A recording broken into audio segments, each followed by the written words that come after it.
Right, ఇక breaking news చూస్తున్నాం. Maoist రహిత దేశంగా భారత్ మరో అడుగు ముందుకు వేసింది. మావోయిస్ట్ అగ్రనేత అయిన చెల్లూరి నారాయణరావు లొంగిపోయారు. డీజీపీ హరీష్ కుమార్ గుప్తా ముందు నారాయణరావు దళం లొంగిపోయింది. నారాయణరావు దాదాపుగా 35 ఏళ్ల పాటు అజ్ఞాతంలోనే ఉన్నారు.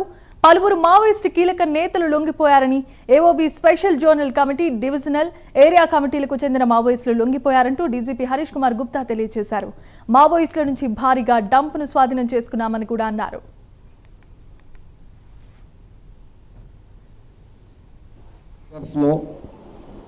ఆంధ్రప్రదేశ్లో మేము పోలీస్ తరఫున మన ప్రయత్నం చేశాము.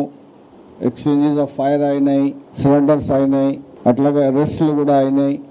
సో ఈ రోజుతో ఈ మొత్తం ఒక లెఫ్ట్ వింగ్ ఎక్స్ట్రీమిజం ఆంధ్రప్రదేశ్లో ఒక ఎండ్కి వచ్చినట్టుగా చెప్తున్నాము.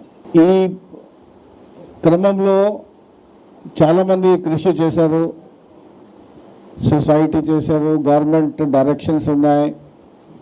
ముఖ్యంగా మన ఎస్ఐబి ఇంటెలిజెన్స్ చాలా మంచి పని చేసి ఈ మన స్పెషల్ ఫోర్సెస్ గ్రే హౌండ్స్ కానీ స్పెషల్ పార్టీస్ కానీ అందరు పనిచేసి ఈ ఒక ఎండ్కి తీసుకొచ్చాము.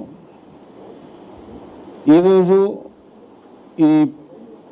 ఇప్పుడు మన ముందు మన కాల్ ఇచ్చాము, మీరందరు రండి, మెయిన్ స్ట్రీమ్కి వచ్చి మీరు సొసైటీలో ఒక భాగం అయి మంచి డెవలప్మెంట్లో మీరు పని చేయొచ్చు. సో ఆ కాల్ మేరకు ఇప్పుడు ఉన్న ఈ 9 మెంబర్స్ లెఫ్ట్ వింగ్ ఎక్స్ట్రీమిజంలో చాలా కాలం నుంచి పనిచేసి ఈరోజు బయటకు వచ్చారు. ఇప్పుడు పరిస్థితులు చాలా మారిపోయాయి. గ్రామీణ ప్రాంతాలకు కూడా ప్రభుత్వ సంక్షేమ కార్యక్రమాలు వెళ్తున్నాయన్నారు నారాయణరావు అలియాస్ సోమన్న. మావోయిస్టు ఉద్యమం కనుమరుగైపోయే పరిస్థితి దాపరించిందన్నారు. అందుకే సాయుధ పోరాటాన్ని వదిలిపెట్టి జనజీవన శ్రవంతిలో కలిసిపోవాలని లొంగిపోయానంటూ నారాయణరావు తెలియజేశారు.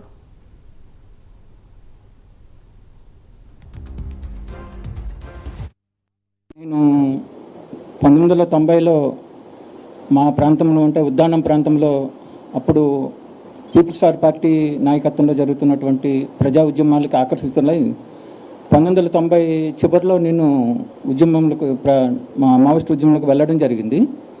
ఆ క్రమంలో నేను అనేక ప్రాంతాల్లో పార్టీ సిద్ధాంతాలను ప్రచారం చేయడం, అలాగే పార్టీ చేసినటువంటి తీర్మానాలన్నీ అనుగుణంగా పనిచేయడం అనేటువంటి చేస్తూ వచ్చాను.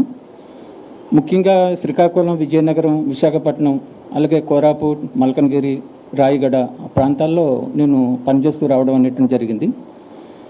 ఈ క్రమంలో అనేక సమస్యలు వచ్చినప్పుడు కూడా వాటిని పరిష్కరించుకుంటూ ముందుకు వెళ్ళడం జరిగింది. అయితే ఇప్పుడు పరిస్థితులు చాలా మారాయి.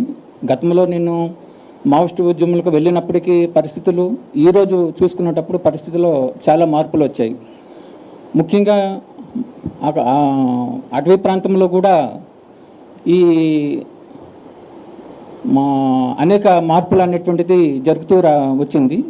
బయట సమాజంలో ఎలాగైతే మార్పులు చోటు చేసుకుంటూ వచ్చాయో మేము పనిచేస్తున్నటువంటి అటవీ ప్రాంతంలో, ఆదివాసీ ప్రాంతంలో కూడా అనేక మార్పులు చేర్పులు జరుగుతూ వచ్చాయి. నేను 1990లో మా ప్రాంతంలో అంటే ఉద్దానం ప్రాంతంలో